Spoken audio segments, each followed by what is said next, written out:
இனிமே கண்ணை மூடிட்டு கடலை எண்ணெய் வாங்கலாம். ஏன்னா மந்த்ரா கடலை எண்ணெய் இதயத்தின் தயாரிப்பு. வறுக்க பொரிக்க ஏன் எல்லா சமையலுக்கும் மந்த்ரா தான். மந்த்ரா கடலை எண்ணெய், அபார ருசி, ஆரோக்கியமான உடல் நலம். சிவகங்கை மாவட்டம் திருப்பத்தூர் அருகே திருக்கோஷ்டியூரில் அமைந்துள்ள ஸ்ரீ சௌமிய நாராயண பெருமாள் கோயிலில் பாரதிய ஜனதா முன்னாள் மாநில தலைவர் அண்ணாமலை சாமி தரிசனம் செய்தார்.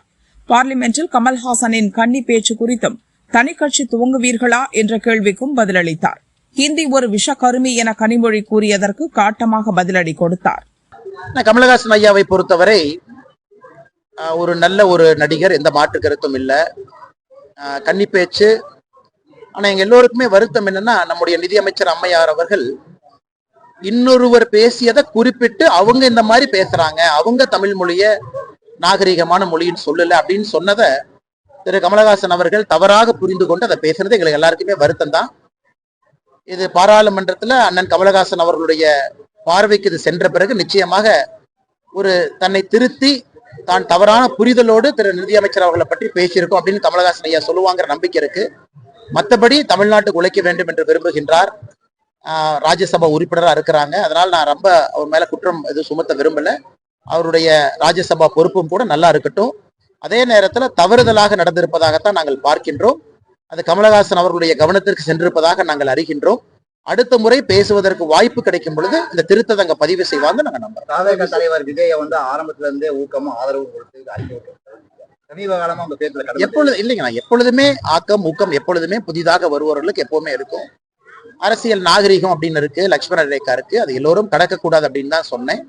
மற்றபடி அவருடைய கட்சி அவருடைய கொள்கைங்கன்னா திரு விஜய் அவர்கள் மக்கள் முன்னாடி அதை வைக்கட்டும். நாங்க தேசிய ஜனநாயக கூட்டணியுடைய கொள்கையை வைக்கிறோம், மக்கள் முடிவு செய்வாங்க. யாரு தனித்தல விடலைங்க, நான் கொஞ்சம் பொறுமையா இருக்கேன். தேர்தலுக்கு இன்னும் நாள் இருக்கு, முழு பிப்ரவரி இருக்கு, முழு மார்ச் இருக்கு, ஏப்ரல் இருக்கு, எங்க எல்லாம் போயிருவாங்க, எல்லாம் இங்கதான் இருக்காங்க. ஓபிஎஸ் எல்லாம் எங்களோட தான் இருக்காங்க, எதுவும் கவலைப்படாது. கல்வியில் சிறந்த மாநிலம் தமிழ்நாடு, கவி சக்கரவர்த்தி பிறந்த மாநிலம் தமிழ்நாடு, ஆனா கஞ்சாலயந்த மாநிலமா போயிடுச்சு. உண்மைதானே, நயனாரா சொன்னது உண்மைதானே.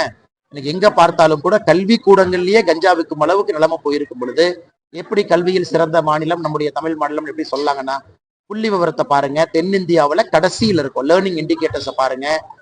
Status of learning outcome CBSE publish பண்றாங்க ஒரு ஆண்டும் கூட. அதல பாதாளத்துல தமிழ்நாடு இருக்கு. கல்வி கூடங்கள்லயே கஞ்சாவை விற்கும் அளவுக்கு தமிழகத்துல திராவிட முன்னேற்ற கழகத்தினுடைய ஆட்சியை கொண்டு வந்து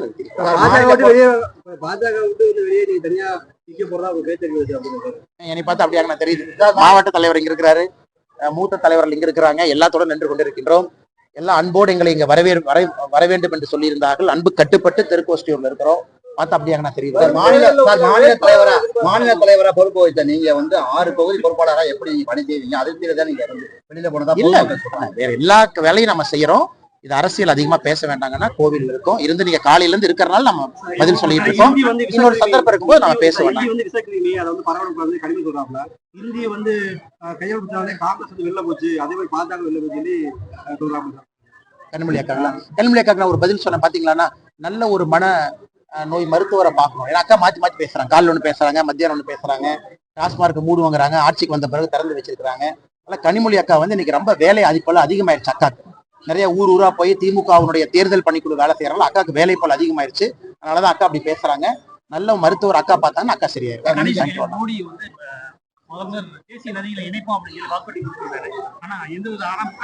ஆனா இல்ல, எல்லாம் ஒரே நாள்ல நடக்காதுங்கன்னா 2014 சில வாக்குறுதிகள் கொடுத்தோம், நிறைவேற்றிட்டோம். 19 கொடுத்தோம், நிறைவேற்றிட்டோம். பாரதிய ஜனதா கட்சியை பொறுத்தவரை 24 கொடுத்திருக்கோம், அது நிறைவேற்றிடுவோம். நாங்கள் உறுதியாக நம்புகின்றோம், நம்முடைய நாட்டுல நதிகள் எல்லாத்தையும் இணைக்கணும். தமிழகத்திற்கு அது பெரும் பெருமையாக இருக்கும். காரணம், நாம் நதிநீர் பற்றாக்குறையாக இருக்கக்கூடிய ஒரு மாநிலம். நிச்சயமாக அது நடக்கும்.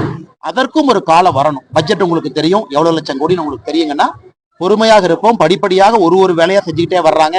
இன்னைக்கு தான் இன்லேண்ட் வாட்டர் வேஸ்ட்டை விஸ்தாரப்படுத்துறாங்க, நதிகளை சீரமைக்கிறாங்க. அடுத்து இணைக்கிறது தான் பொறுமையா இருக்கும்.